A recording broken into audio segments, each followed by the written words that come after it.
ना काहीतरी ओंकार महाराज भेट देत असायचा. प्रत्येकाचा भक्तिभाव असतो बरं का, की संसार असो किंवा परमार्थ असतो, प्रत्येकाचे अनुभव वेगवेगळे असतात. परंतु घरातल्या लक्ष्मीला महाराज बरं का दादांनो, घरातल्या लक्ष्मीला तुम्ही कधीच कोणती गोष्ट कमी करू नका. तुमच्याकडे लक्ष्मी आल्याशिवाय राहणार नाही, लक्षात ठेवा. जरा मोठ्याने वाजवा टाळ्या. माझ्यासाठी नको, तुमच्या घरातल्या लक्ष्मीसाठी दादा. कारण ती लक्ष्मी फक्त तुमची पत्नी असते असं मी म्हणणार नाही. तुमच्या घरातली तुमची मुलगी सुद्धा ही सुद्धा लक्ष्मीच आहे. कधी सण आला, उत्सव आला, मन मोकळेपणाने तिला देत चला महाराज. तुमच्याकडे लक्ष्मी चालून आल्याशिवाय राहणार नाही महाराज. हा जो दृष्टांत आहे, मन चंगा तो कटोती मी गंगा, तो सर्वांच्या परिचयाचा आहे. तुम्ही लहान लेकरांना विचारला ना तरी ते उभं राहून सांगू शकतात. पण मला असं जेवढं वाटलं रोहिदास महाराजांविषयी, जेवढं सांगावंसं वाटलं तेवढं मी त्या ठिकाणी सांगण्याचा प्रयत्न केला. तरी देखील तुमची इच्छा आहे म्हणून थोडक्यामध्ये सांगण्याचा प्रयत्न करते महाराज. काशी नरेश राजा गंगेवरती स्नानासाठी जायचे आणि गंगेची स्नान पूजा अर्चा करत असताना, त्यांच्या प्रति कृतज्ञता व्यक्त करत असताना, गंगेची पूजा करत असताना एक फूल त्या ठिकाणी समर्पित करायचे गंगा मातेला. असा काशी नरेश राजाचा रोजचा दिनक्रम असायचा ध्यानधारणेतला. आणि मग हे सगळं करत असताना दिरंगाई व्हायची, उशीर व्हायचा. जो काही राज्यकारभार होता, राजवाड्यातील कामं होती, कारभार होता, त्या कार्याला त्या ठिकाणी थोडा विलंब व्हायचा. मग काही जे कर्मचारी वर्ग होते, सेवेकरी वर्ग होते, मोठ्या धाडसाने त्यांनी सांगावं नरेश राजांना की बाबा तुम्ही त्या ठिकाणी जाता, नित्यनियम करता, सगळी काही गोष्ट खरी आहे, पण पुढच्या कामकाजाची वेळ निघून जाते आणि उशीर होतो. मग आता एक गोष्ट तुम्हाला आम्ही विनंती करतो की तुम्ही इथं सेवा करावी, कार्य करावं. आपलं कार्य करत असताना गंगा मातेची पूजा अर्चा एखाद्या ब्राह्मणाला किंवा एका विश्वासातल्या गृहस्थाला तुम्ही त्या ठिकाणी सोपवावी. कुठंतरी मनामध्ये विचार आला की जे काही सेवेकरी सांगतायत, काम करणारे लोक आपल्याला सांगतायत, कुठंतरी आपल्यावरती प्रेम आहे, विश्वास आहे, आपुलकी आहे, आपण ऐकलं पाहिजे. तर एका ब्राह्मणाला ही सेवा त्या ठिकाणी दिलेली आहे. तो ब्राह्मण त्या ठिकाणी रोज उठायचा, स्नान संध्या करत असताना एका हातामध्ये जल घेतलेला आहे, फूल घेतलेला आहे आणि गंगेच्या त्या ठिकाणी पूजेला जात असायचा. जात असताना त्याला वाटेमध्ये संत रोहिदास महाराजांचं घर लागायचं. रोज संत रोहिदास महाराजांना त्या ठिकाणी नमस्कार व्हायचा. रोहिदास महाराज त्यांना नमस्कार करतात, ब्राह्मण त्यांना नमस्कार करतायत. आणि रोज जाताना एकच प्रश्न आहे, महाराज मी गंगेवरती चाललोय पूजेसाठी, तुम्हाला नाही का यायचं? रोहिदास महाराजांचं एकच ठरलेलं उत्तर, काय? माझी गंगा इथंच आहे. हसायचा तो ब्राह्मण आणि निघून जायचा. एक दिवस असा पर्वकाळ आला माऊली, त्या पर्वकाळामध्ये गंगेचं काहीतरी महात्म्य असावं, स्नान संध्याचं. आणि त्या ठिकाणी जात असताना म्हणले तुम्ही आज एवढा सुंदर असा पर्वकाळ आहे, सर्व आजूबाजूच्या पंचक्रोशीतील लोक आहेत, सर्वजण गंगा मातेच्या त्या ठिकाणी दर्शनाला जात आहेत, पूजा विधीसाठी जात आहेत, स्नानासाठी जात, तुम्ही नाही का येणार? महाराज गंगा माता असेल, महाराष्ट्रातील जेवढ्या नद्या असतील, पवित्र नद्या, त्यांचं आज खऱ्या अर्थाने निर्मूलन होणं आपल्या सर्वांचं दायित्व आहे, कर्तव्य आहे माऊली. वाचे म्हणता गंगा गंगा गंगा गंगा बाबा, वाचे म्हणता गंगा गंगा. थोडा वेळ झालाय. सकल दोष जाती भंगा. नुसतं मुखाने जरी गंगा गंगा म्हटलं तरी आपले दोष त्या ठिकाणी निवारण होत आहेत. फक्त गंगा मातेचं महात्म्य तेवढं मोठं नाही महाराज. आमच्या आळंदीमध्ये प्रवाहित होणारी इंद्रायणी माता माऊली, इंद्रायणी मातेची दर एकादशीला आरती होती महाराज. तुम्ही युट्यूबला पाहत असताल किंवा न पाहत असताल, पण सांगणं माझं कर्तव्य आहे. जी इंद्रायणी माता माझ्या माऊली ज्ञानोबरायांच्या पदस्पर्शाला स्पर्श करून घेण्यासाठी त्या ठिकाणी आतुर झालेली असते. तिला असं कधीतरी वाटतं की माऊली ज्ञानोबरायांना मी कधी हात लावेल. जी इंद्रायणी माता आज कुठंतरी ते अंतर्मनातून पवित्रच आहेत, ह्या नद्या पवित्रच आहेत, पण कुठंतरी हा मनुष्य ह्या नद्यांवरती आक्रमण करतोय महाराज, आणि ह्या आपल्या पवित्र नद्या अपवित्र होत आहेत. मग तुम्ही आरती करा, महापूजा करा किंवा काही करा, ह्याला काही अर्थ उरत नाही. प्रत्येक मानव जातीचं कर्तव्य आहे की निसर्गाने जी देणगी दिलेली आहे, नद्या आहे, झाडं आहे, जी काही सृष्टी आहे ती सुरक्षित कशी राहील, स्वच्छ कशी राहील, हीच विष्णूची महापूजा, अनुभव नाही दुजा. भगवंताला जे आवडेल तेच आपण केलं पाहिजे. तुम्ही तिथं जाऊन जर कचरा टाकत असाल तर ही तुम्ही किती जरी नाम जप करत असाल, किती जरी ज्ञानेश्वरी वाचत असाल तरी हे व्यर्थ आहे माऊली. त्याप्रमाणे ही गंगा माता आज या कीर्तनाच्या व्यासपीठावर एवढीच भगवंताकडे प्रार्थना आहे. चंद्रभागा नदी असेल, इंद्रायणी माता असेल, गंगा, यमुना, सरस्वती, गोदावरी, कावेरी, जेवढ्या काही महाराष्ट्रातील नद्या असतील त्या ठिकाणी स्वच्छ व्हाव्या. आणि निसर्गाकडून जी काही सुरुवातीपासून ज्या भगवंताच्या कृपेने प्रवाहित होत होत्या त्या स्वच्छ व्हाव्या. आणि कारखान्यातून येणारं दूषित पाणी असेल, विषारी जे काही असेल ते कुठंतरी बंद व्हावं एवढीच सरकारला त्या ठिकाणी विनंती आहे. आणि आपल्या सर्वांच देखील कर्तव्य आहे ते कुठंतरी स्वच्छ व्हावं हीच ज्ञानोबरांच्या चरणी प्रार्थना आहे. अशी ही गंगा माता. आज खूप मोठा पर्व काळ आहे, चला ना तुम्ही दर्शनाला. तरी नाही म्हटले, माझी गंगा इथंच आहे. गेलेला आहे महाराज ब्राह्मण, परंतु जात असताना रोहिदास महाराज म्हणले मी नाही येऊ शकत. माझी गंगा इथं जरी असली तरी गंगा मातेला आज एक प्रसाद मी तुझ्या बरोबर देतो, तो प्रसाद तिला त्या ठिकाणी दे, चढव. आणि जो गंगा माता प्रसाद देते ना तो मात्र मला आणून दे. मग 2 केळी त्या ठिकाणी दिलेल्या आहेत. आणि दिल्यानंतरनं तो त्या ठिकाणी ब्राह्मण रोजच्या प्रमाणे जाऊन आधी राजाने जे काही कार्य दायित्व दिलेलं आहे, फूल चढवलेलं आहे. आणि नंतर निघणार तोपर्यंत त्याच्या लक्षात आलं की अरे रोहिदास महाराजांनी आपल्याला केळी दिलेले आहेत, ते गंगा मातेला आपण समर्पित करू आणि लगेच तातडीने जाऊयात. रोहिदास महाराजांनी जी केळी जो प्रसाद दिला होता तो देण्यासाठी हात पुढं केलेला आहे. हात पुढं करता क्षणी गंगा मातेच्या त्या प्रवाहातून एक हात वरती आलेला आहे. माऊली, हात वरती आलेला आहे. स्वतः गंगा मातेने रोहिदास महाराजांच्या तो केळीचा प्रसाद स्वीकारलेला आहे. आता ह्याला उत्सुकता लागली ब्राह्मणाला की स्वीकार तर झालेला आहे, पण रोहिदास महाराजांनी काय सांगितलेलं आहे, गंगा माता जी प्रसाद देणार आहे तो घेऊन ये. मग आता प्रसाद काय मिळणार? ज्या हाताने घेतलं त्याच हाताने परत गंगा मातेने प्रसाद दिलेला आहे. सुवर्ण जडित असं, हिऱ्या मोत्यांनी, माणिक मोत्यांनी, रत्न जडित असं सुवर्णाचं कंकण हातामध्ये आलेलं आहे. महाराज अंगावच काटे आले. महाराज कधी त्या ब्राह्मणाने पाहिलंच नाही. महाराज एवढं आजच्या भाषेमध्ये सांगायचं तर 24 कॅरेट सोनं म्हणतो ना आपण, ह्यांना फार आकर्षण असतं महाराज सोन्याचं. किती तोळ्याचे घेतले आणि किती हे गेलं. ऐका, खरं सोनं ते भगवंताचं नाम आहे, लक्षात घ्या. हे काय नाशिवंतच पावणार आहे. घेतल्यानंतर ना आता पहा, धन असो किंवा वित्त असो किती वाईट असतं महाराज, बुद्धी भ्रष्ट करते.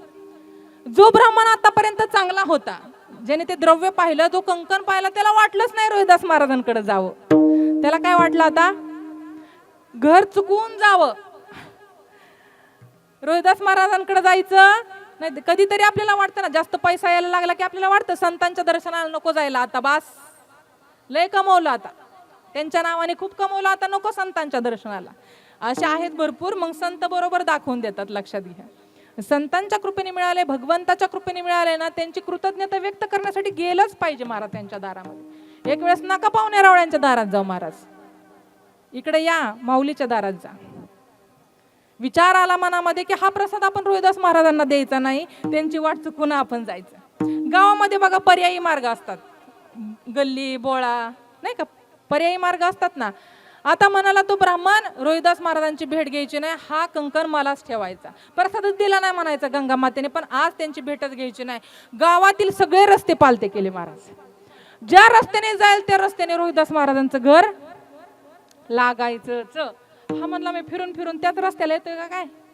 कधीतरी असं होतं ना महाराज, 1 तास झाला, 2 तास झाला, आता किती वाजले घड्याळ?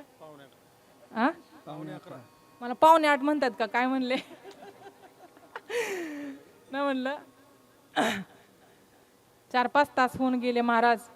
त्याला काय घरच सापडना स्वतःचं. त्याला कळून चुकलं की अरे ज्याच्यावर हक्क आहे ते त्याला त्या ठिकाणी दिलं पाहिजे. आपलं कुठेतरी चुकलं. गेला महाराज. रोहिदास महाराजांनी लांबनच पाहिलं, म्हणले आज लयच उशीर, रोज तर लवकरच येता. गंगा मातेने त्या ठिकाणी उशिरा प्रसाद दिला वाटतंय. मनात पाल चुकतेच की आपण जे कर्म करतो, आपल्याला जरी साक्ष मिळाली तरी पुष्कळ झालं. कबूल करा किंवा न करा, पण कधीतरी आपली चूक झाल्यानंतर क्षमा असावी असं म्हणत चला महाराज. कारण सॉरी बोलायला देखील मोठं अंतकरण असावं लागतं. ती चूक त्या ठिकाणी स्वीकारत जावा. चूक स्वीकारल्यानंतर आपण काही कमी ह्याचं होत नाही महाराज, आपलं अंतकरण विशाल होतं महाराज, लक्षात घ्या. ब्राह्मण काका त्या ठिकाणी गेलेले आहेत रोहिदास महाराजांकडे. म्हणले असं असं मोह उत्पन्न झाला, ही तुमची वस्तू तुम्हाला धरा. रोहिदास महाराजांनी स्मित हास्य करावं. अरे बाबा, ही गोष्ट तुझ्यासाठीच होती, ही गोष्ट तुझ्यासाठीच होती, ती तुझीच होती. तो फक्त गंगा मातेचा प्रसाद होता, असू देत. ही तुला राहू दे. त्यावरून कळतं की साधू किती विरक्त असतात माऊली. संत रोहिदास महाराज देखील त्या धनसंपत्तीबद्दल किती विरक्त होते हे आपल्याला या दृष्टांतातून आपल्याला कळतं. गेला महाराज, खूप आनंद झाला. आता पण ह्या कंकणाचं मी काय करू? सोनाराकडे गेला, सोनाराने देखील ते तेज पाहिलं कंकणाचं महाराज. ते काय असे तसे कंकण नव्हते महाराज. जसं आपण तुम्ही म्हणजे तुम्हाला नाही बरं का बोलत, आमचं तिकडचं सांगते हे म्हणजे बायकोला खुश करण्यासाठी नाही का बँटेक्स निघाले 1 ग्रॅम सोनं त्याच्यावरच बायको खुश असते महाराज, लक्षात घ्या. तसं नाही, आपल्याकडचं ते तो ब्रँड वेगळा होता. हे गंगा मातेचा प्रसाद होता महाराज. ते सोनार देखील खुश झाला की इतकं अमूल्य असं भेट आपल्याला या ठिकाणी येते, योग्य ती त्या ठिकाणी भेट, जे काही मानधन असेल ते आपण ब्राह्मणाला दिलं पाहिजे. दिल्यानंतर ना तो म्हणाला, इतके पैसे मी तर कधी पाहिलेच नाही बाबा, असं तुम्ही इतकी भेट देताला असं वाटलं नव्हतं मला. म्हणले याची रक्कम याच्यापेक्षा सुद्धा जास्त आहे, पण मी जेवढी जमल तेवढी देण्याचा प्रयत्न केला. हा त्या ठिकाणी घरी गेला. सोनाराकडं एक नगरशेठ यायचा महाराज. त्या नगरशेठचा एक नियम होता की सण उत्सव आला की तो आपल्या पत्नीला काही ना काहीतरी ओंकार महाराज भेट देत असायचा. प्रत्येकाचा भक्तिभाव असतो बरं का, की संसार असो किंवा परमार्थ असतो, प्रत्येकाचे अनुभव वेगवेगळे असतात. परंतु घरातल्या लक्ष्मीला महाराज बरं का दादांनो, घरातल्या लक्ष्मीला तुम्ही कधीच कोणती गोष्ट कमी करू नका. तुमच्याकडे लक्ष्मी आल्याशिवाय राहणार नाही, लक्षात ठेवा. जरा मोठ्याने वाजवा टाळ्या. हे माझ्यासाठी नको, तुमच्या घरातल्या लक्ष्मीसाठी दादा. कारण ती लक्ष्मी फक्त तुमची पत्नी असते असं मी म्हणणार नाही. तुमच्या घरातली तुमची मुलगी सुद्धा ही सुद्धा लक्ष्मीच आहे. कधी सण आला, उत्सव आला, मन मोकळेपणाने तिला देत चला महाराज. तुमच्याकडे लक्ष्मी चालून आल्याशिवाय राहणार नाही महाराज. मोठी लोक बघा ना, ती मारवाडी लोक, मोठे मोठ्यांची नाही का दुकानं असतात बघा, ती सतत काय ना काय करत असतात महाराज, जडणघडण. त्यामुळे ती सदा अशीच असतात. त्या ठिकाणी नगरशेठ होता. ती वेगवेगळ्या स्वरूपामध्ये वेगवेगळ्या अलंकार आपल्या पत्नीला भेट द्यायचं. म्हणले ह्यावेळेस सोनार काका, ह्यावेळेस वेगळा काय दागिना, वेगळा काय अलंकार आलेला आहे का माझ्या पत्नीला भेट द्यायचा आहे? त्याने पहिल्यांदा कंकण दाखवले. म्हणले आता याच्यानंतर दुसरा काहीच दाखवू नका, हाच भेट द्या. घरी गेल्यानंतर ना बायकोने जे पाहिलं महाराज, काय आनंद झाला तिला. म्हणले असं आता एवढे अलंकार माझ्याकडे आहेत, पण असं कंकण तुम्ही मला आतापर्यंत दिलं नव्हतं. आनंदाने स्वीकार केला. त्या दोघा उभयंतांना त्या ठिकाणी राजा राणीचं त्या ठिकाणी बोलावं नव्हतं. काही कार्यक्रमाच्या निमित्ताने दोघं जण त्या ठिकाणी गेलेले आहेत. गेल्यानंतर ना आता महिलांचं कसं असतं बरं का, तुम्ही 10,000ची साडी घ्या आणि त्यांनी घालू द्या, त्याचं काहीच वाटणार नाही. पण दुसऱ्याने 1000ची घालू दे, तुझी लई छान आहे. महिलांचं हे आकर्षण असतं. राजाची राणी महाराज बोलता बोलता तिचं जे लक्ष आहे तिच्या बांगड्यांकडे गेलं महाराज.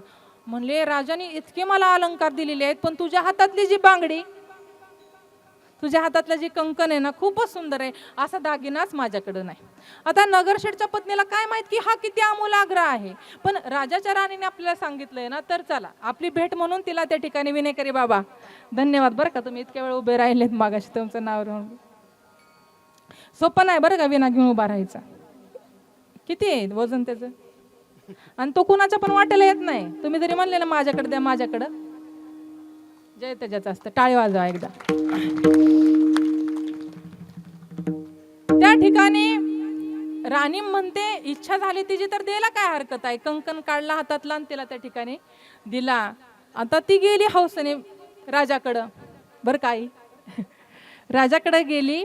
आणि राजाकडे गेल्यानंतर ना राजा म्हणाला फार सुंदर दिसतोय, मी तर नाही भेट दिला. कुठून आणला बाई तू? तिने सांगितलं. म्हणले एक हात चांगला दिसतोय, पण दुसरा हात चांगला, असा पती असावा महाराज. कभी खुशी कभी गम, कधी तुमची बाजू घ्यावी लागते, कधी ह्यांची घ्यावी लागते बरं का. तसं आम्ही कोणत्या पक्षातलं नाही, दोन्हीचं सांभाळून ठेवावं लागतं. इकडं पण बचत गट आहे ना, इकडं नियोजन असतं कार्यक्रमाचं, म्हणून म्हटलं. त्या ठिकाणी म्हणजे एक हात चांगला दिसत नाही, आपण काय करू, दुसरा कंकण असाच खरेदी करू. आला कुठून? सोनाराकडे गेले. इतके पैसे दिले महाराज, ज्याच्याकडून खरेदी केला त्याला तशी घडणच येणार महाराज. त्या राज्यातले सगळे सोनारांची दुकानं फिरून झाली, परंतु तशी घडणच नाही झाली. आता करायचं काय? हा कंकण आला कुठून, कसा मिळणार हा? परत त्या ब्राह्मणाला शोधायला लागले. ब्राह्मण म्हणला ते मला काय नाही माहिती, इकडे जावा, रोहिदास महाराजांकडे जावा. रोहिदास महाराजांना गंगेचा प्रसाद आहे. रोहिदास महाराज म्हणले मी तर गंगेवर गेलोच नव्हता, हा ब्राह्मण गेला होता, त्याला विचारा. राजा म्हणाले मला तुमच्या दोघांचं ऐकायचं नाही, कंकण कुठून आला ते सांगा अगोदर. रोहिदास महाराज म्हणाले ब्राह्मण गेले होते, मीच सांगितलं होतं, पण त्यांना प्रसाद मिळाला म्हटले. मग आता कोणाच्या म्हणण्यावरून मिळाला? रोहिदास महाराजांच्या अधिकारामुळे, त्यांच्या सामर्थ्यामुळे. माझे काही ऐपतच नाही. ब्राह्मण म्हणले आणा रोहिदास महाराजांना इकडं राजदरबारामध्ये बसवलेलं आहे असंच पुढं. म्हणले तुम्हाला गंगा मातेने दिलेला आहे प्रसाद, चला गंगेवरती आणि गंगा मातेला म्हणा, काय म्हणा, असा कंकण मला प्रसाद म्हणून दे. पण रोहिदास महाराज म्हणाले मला तिकडे गंगेवर जायची काय गरज नाही म्हणले. एक ते भांडण असतं का आपल्या देवाचं आंघोळ घालण्याचं असतं पहा. आता ते राहिलंच नाही. आता कशात आंघोळ घालतात महाराज? कशात?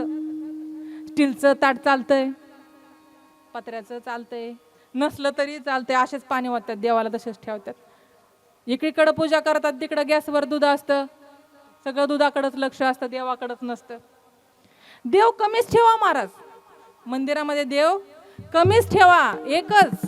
मी तर म्हणते एकच, आपुला तो एक देव करून घ्यावा, ते नेविन जीवा सुखनोय. पण हा देव घे, आता ह्या बाबांनी सांगितलंय हा, त्या ताईंनी सांगितलं हा, मग सगळे देव एकाच मंदिरात. ती बसत नाही महाराज. कुणाचं तोंड कोणाकडे, कोणाचं तोंड कोणाकडे असते. ते बिचारे बजरंग बली असतात ना घंटीच्या स्वरूपामध्ये, त्यांचे तर लय हाल होतात महाराज. अवघड असतं महाराज. अशी पूजा केल्यानंतर कुठं तुमच्या घरी देव येणार आहे महाराज?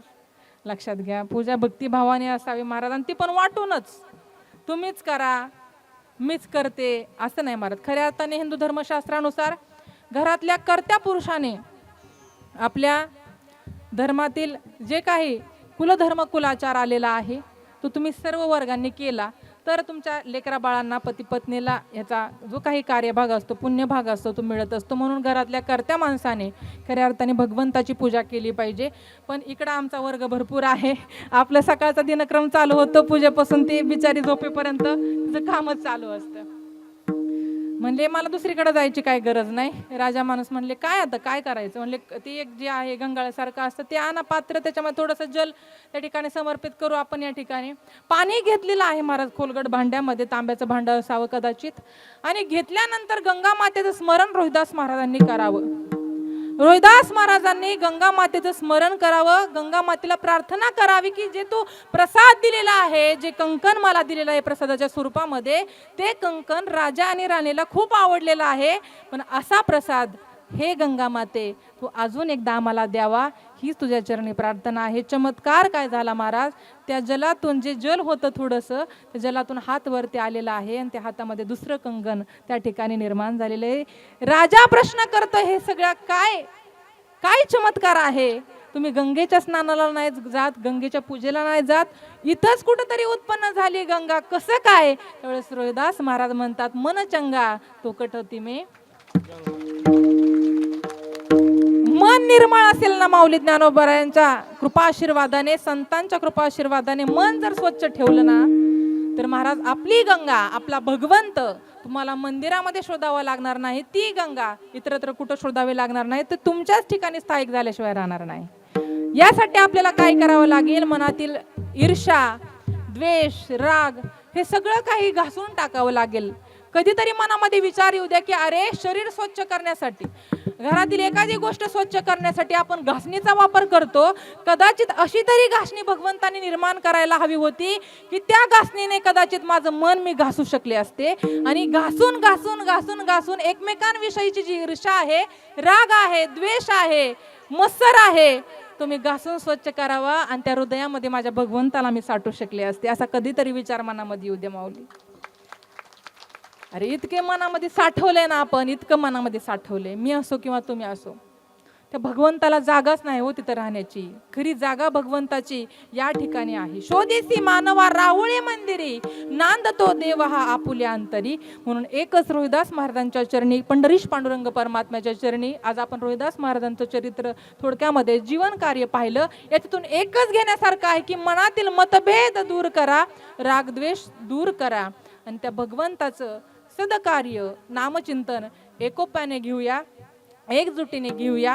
जातीभेद कुठंतरी दूर करा आणि सगळ्यांनी येऊन धर्माचं कार्य करा. यासाठी संतांचा अवतार करा. या अभंगाचं प्रथम चरण धर्माचे पालन. धर्माचे पालन,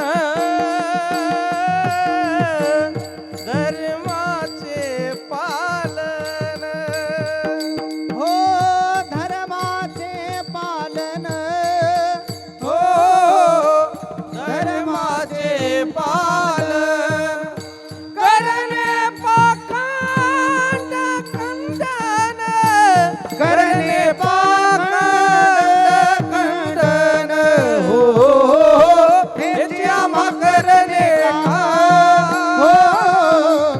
हेची आम्हा करणे काम हो हो हो हो हेची आम्हा करणे काम हो हेची आम्हा करणे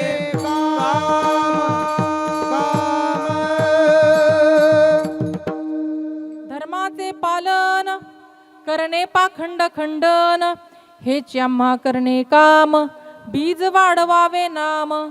म्हणून संत महात्मे या भूलोकामध्ये यासाठी अवतीर्ण होतात आणि अवतीर्ण होऊन आपल्याला हेच कार्य करायला सांगतात. हेची आम्हा करणे काम बीज वाढवावे नाम. काय नाही महाराज, जीवन जगत असताना क्षणभंगूर नाही बरवसा फारे सावध थोडा माया आशा. या मायेतून कुठंतरी अलिप्त व्हा. जीवन जगत असताना किती जगले याला महत्व नाही, किती जगत आहात. थोडंसं अल्प आयुष्य आपल्याला मिळू द्यात, परंतु किती छान जगले हे फार महत्त्वाचं आहे. एखाद्याचं नाही चांगलं करता आलं माऊली नका करू, पण कमीत कमी वाईट तरी करू नका. भला किसी का कर ना सके तो बुरा किसी का मत करना पुष्प नहीं बन सकते तो काटे बंद कर मत रहना किंवा मत जगना. महाराज आपण देवळामध्ये जातो, तो सुरुवातीला देव नसतो महाराज, सुरुवातीला तो एक ठराविक आकाराचा दगड असतो महाराज. त्या दगडाला जर आपण त्या ठिकाणी भंडारा वाहिला, त्या दगडाला जर आपण भंडारा वाहिला तर तो खंडोबा होतो. त्या दगडाला आपण जर गुलाल वाहिला तर तो ज्योतिबा होतो. ऐकताय तुम्ही सर्व माऊली? त्या दगडाला आपण जर भंडारा वाहिला तर खंडोबा होतो, त्या दगडाला आपण जर गुलाल वाहिला तर तो ज्योतिबा होतो किंवा मसोबा होतो. तुमच्या भाषेमध्ये काय समजायचं समजा. त्याच देवाला आपण जर सेंदूर लावला तर आज भगवंताचा शनिवार आहे, तो हनुमंत बजरंग बली हनुमान होतो. परंतु एक माणूस म्हणून जीवन जगत असताना माणसाने माणसाला माणुसकीचा गंध लावला तर सुंदर असा माणूस झाल्याशिवाय राहणार नाही महाराज. तो आज माणूस आपण या ठिकाणी होऊ द्यात आणि एकमेकांच्या दुःख यातना या ठिकाणी वाटून घेऊ द्यात. आणि उदार अंतःकरणाने जे वारकरी संप्रदायाच्या नियमाप्रमाणे संतांच्या कृपा आशीर्वादाने आपल्याला जो नरदेह मिळालेला आहे तो योग्य ठिकाणी कारणी लावू द्यात. एकदा उदार अंतःकरणाने आपण भजन करायचं आहे. हा आवाज संत रोहिदास महाराजांच्या चरणविंदावरती पोचला पाहिजे असं जर तुम्हाला वाटत असेल, तुम्ही त्यांची नित्य भक्ती करता, पूजा उपासना करता, त्यांच्यासाठी का होईना, परंतु एकदा सर्वांनी हात वरती करा. सर्वांनी हात करता मग वा वा छान. एकदा उदार अंतःकरणाने पंढरीश पांडुरंग परमात्म्याचं रोहिदास महाराजांच्या चरणी नामरूपी पुष्प या ठिकाणी समर्पित करायचं आहे. विठ्ठल विठ्ठला विठ्ठल विठ्ठला विठ्ठल विठ्ठल विठ्ठल विठ्ठल विठ्ठल विठ्ठला विठ्ठल विठ्ठला विठ्ठल विठ्ठला विठ्ठल विठ्ठल विठ्ठल विठ्ठल विठ्ठल विठ्ठला विठ्ठल विठ्ठला विठ्ठल विठ्ठला विठ्ठल विठ्ठल विठ्ठल विठ्ठल विठ्ठल विठ्ठला विठ्ठल विठ्ठला विठ्ठल विठ्ठला विठ्ठल विठ्ठल विठ्ठल विठ्ठल विठ्ठल विठ्ठला विठोबार घुमाई विठोबार घुमाई विठोबार घुमाई विठोबार घुमाई घुमाई विठोबार विठोबार घुमाई विठोबार घुमाई विठोबार घुमाई विठोबार घुमाई विठोबार घुमाई विठोबार घुमाई खबर घुमाई विठोबार घुमाई खबर घुमाई विठोबार घुमाई विठोबार घुमाई विठोबार घुमाई विठोबार घुमाई विठोबार घुमाई विठोबार घुमाई विठोबार घुमाई विठोबार घुमाई विठोबार घुमाई विठोबार घुमाई विठोबार घुमाई विठोबार घुमाई विठोबार घुमाई विठोबार घुमाई विठोबार घुमाई खबर घुमाई